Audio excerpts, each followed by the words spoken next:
Welcome back to McKinley Railway. In this video we're going to show you the progress that James is making in constructing Wakefield. I hope you enjoy.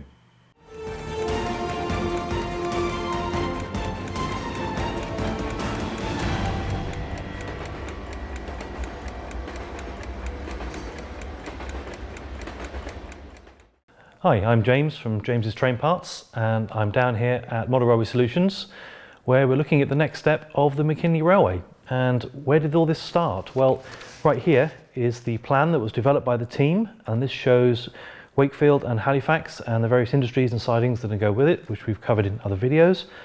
And the plan was to build all this in situ at the McKinley Railway, but considering this is on top of all the existing sidings and storage, space became very limited. So as the plan developed, it became a good idea to build this off-site. How do we go about doing that? Well, it all started, as I say, with this plan, and this plan was printed out on full size on paper in various sheets, the biggest sheets we could get, A0 at the time. And what you see in front of you here is some of the sheets. I know there's track on them now, but these sheets were all printed off and put onto foam so we could lay them all out and see roughly how they worked. And then what we did in a temporary setup is we built the whole layout in situ in a temporary stage on this 50mm thick blue foam. And the reason why we did that is we could make sure it fitted, we could get around it, make sure that all the bits were accessible and everything fitted. And as we found out when we installed it, we had more space than we thought. We were able to add some more space at the back here. We gained another inch at the back, which is always useful. And we were able to lay the whole track plan out.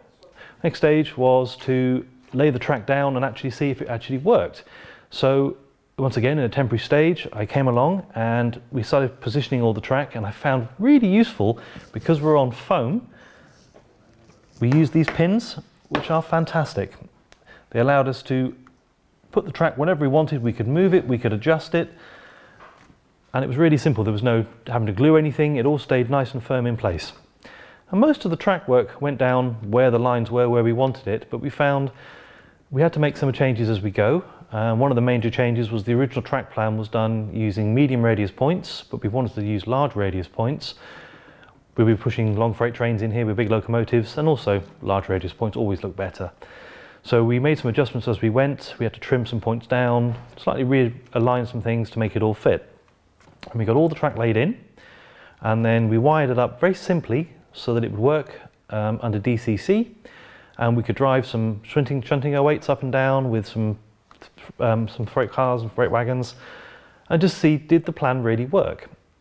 And interesting enough, it did mostly, but we found out that some of the ideas needed improving. We made some changes. For example, you may be able to see or remember from the plan there was another line that went round. We had a double slip at this end. That's been removed out. We put another long siding in, which was really useful, and we just made little changes here and there. This particular line, it stopped right here. It was to be a loco storage. We found out that the locos were always busy. We didn't need to store them, so it became a longer head shunt. And that also meant that we didn't have to drag trains out of the sidings through these 2 points to push them back up into the yard. We were able to do through a nice straight track, and it made things run a lot smoother. So with the foam boards in place, we were able to see how well they fitted inside the existing structure that had already been built for Hades below. And we realised that some of the things we could improve upon. As I mentioned earlier on, we added some extra width at the back, but other things, this cutout that you can see on the corner here, we didn't actually need to make it. That was part of the original design for Hades, because we had tracks running around.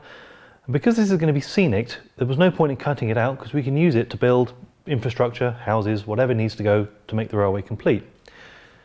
We also realised that the front of the layout, where the fascia is going to be, didn't need to be angled. We realised that we could round off the front of the boards to make it look nicer. We could take off some of the corners. And so the fascia will flow along through. There will be buttons in the fascia for uncoupling motors that are here, that sort of thing. They'll all be lined up with the uncouplers, and it'll look hopefully rather nice.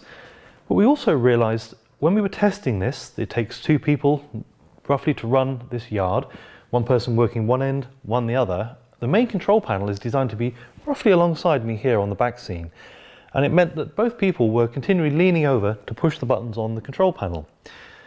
Well, the person that was operating at this end predominantly operated what was called Grattan's yard at this end, and it ran down through all this point work here, they didn't get involved with the track that runs up and around the corner. So it made sense to have a localized panel right in the front. And the idea is then this person can be almost self-contained at one end, the other person can be self-contained at the other end, and we can work effectively and fluidly to run through all the operation that we had to do. Our team member Gordon had set out a plan for us to actually shunt this yard within a 3-hour time limit. We're receiving roughly 6 trains with about 12 freight cars each coming into the yard. Each freight car had to go into the factory, into the sidings, back into the factory, back into the sidings, and then depart again. And by making the changes that we described with the control panel, rearranging some of the point work, made it all work and actually come in under the 3 hours time. Of course, it ought to depend on which wagons need to go into which sidings. Putting the extra longer siding in that we had here as well was a great help, because we found you always guarantee that the wagon that you needed was the one at the back of the train. So it allowed you to move whole trains out to get to the one that you want. And the nice thing about the way that the railway is designed, with the computer telling you which wagons you want, is going to be different every time you operate it. So what have we got here? Here we have one of the original boards that came out of the temporary mock-up and started the new boards. But how did we get to this stage? Well, as I said, the plan was printed on paper, and it was printed just AO sheets, not particularly designed to be cut anywhere specific. But when we put it onto the blue foam, we had to think about what size the foam boards need to be. Anybody who's had the privilege to go and visit the McKinley Railway will know it's on the 3rd floor, and there's a few staircases involved. So we had to think about how we were going to get them down to get them to the workshop here.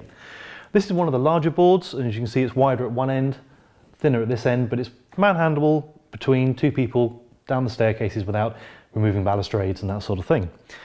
We also had to work out the cuts in the track. We wanted to try and keep them as straight as we could, but we didn't want to break anywhere where there was an uncoupler, there was any electrical devices, RFID readers, anything that would be a problem to run a cut through. So it was all designed, and this is roughly what we've ended up with. All the track that sort of spanned across the joint was removed, but the rest of it was able to stay pinned down, so I could use that as a guide as I'm building the railway. All the boards were then moved down to Model Railway Solutions in the workshop, which is where we are now. And we've started the construction of the real item. And the first 2 boards, the timbers have been completed, which is what we can see here.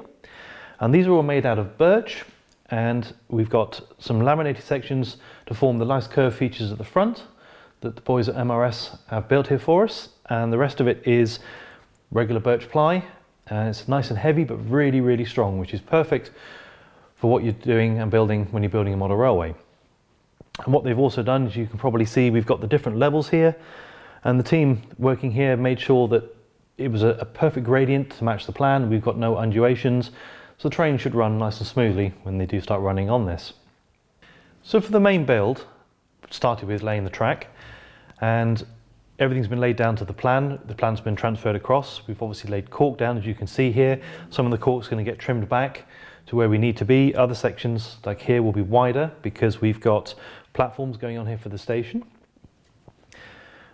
I've also put in all the different circuits. We've got plastic fish plates to make all the different sections, and all the feeders have been put in. So every section of rail has a feeder to it. There's not reliant on any metal fish plates, as with the rest of the McKinley Railway. We've also installed the erdots in locations where trains will be required to stop. All the tortoise point motors have been installed. All the RFID readers, as previously mentioned in videos, have been installed. You can see a couple in here, and all the wires are all hanging down on the underside, ready to be connected up when the layout is turned over to make it much easier to wire. One advantage I did have is things like all the tortoise point motors have been pre-wired for me by the team, so I can simply install everything. Makes my life a lot easier. Something else that we did on the railway to make it come alive as we were testing it out was to build mock-up buildings. We used the blue foam, as we had some left over, to make up buildings, bridges, tunnels, the things that we needed to make the railway come to life, so when we operated it, it looked correct. And for example, across this section of the railway is going to be a road bridge, wide enough for 2 vehicles to drive across. The station building is up on the bridge, and the station platforms are going to be either side of the tracks here with footbridges going down. And by putting all this infrastructure in, including the big factories at the end and the other things, it made operating the railway seem realistic, and it enabled us to gauge how it's going to work in the final state. When you build a model railway for exhibitions, you're going to be putting it together and taking it apart many times, and baseboard joints are really important. With the McKinley Railway, This layout will be taken apart, moved back to the McKinley Railway and hopefully put together just once, and there it will stay permanently. So what do we do about baseboard joints? Well, on this baseboard, this joint here between these two modules, I've cut the track on the joint, and away from the joint I've cut it again to make some sections that can be removed simply by sliding the fish plates back, removing the temporary pins and taking them off. Then when we get back to the McKinley, the boards will be bolted back together again, the tracks will be put back in place, the fish plates will be slid into place, and then two of them at one end will be soldered, making this all one section for a reliable electrical connection. The other two will be left unsoldered to allow for expansion and contraction as the heat changes throughout the year. So what happens next? With the two boards that have already been done, they're finished on the top now, the track is laid, there's some cosmetic things to do, such as fish plates on either side of the point just to make it look nice. They can be done later. But the next job is to turn this board over, and I can work on it upside down and put all the wiring in, and there's a lot of wiring to go in here. But whilst I'm doing that, the boys at Model Railway Solutions are going to start working on the timber work for the next board. This is once again going to be made out of birch with a nice laminated front for the curve and nice and square. James. Yes, David, we're going to make that one as well.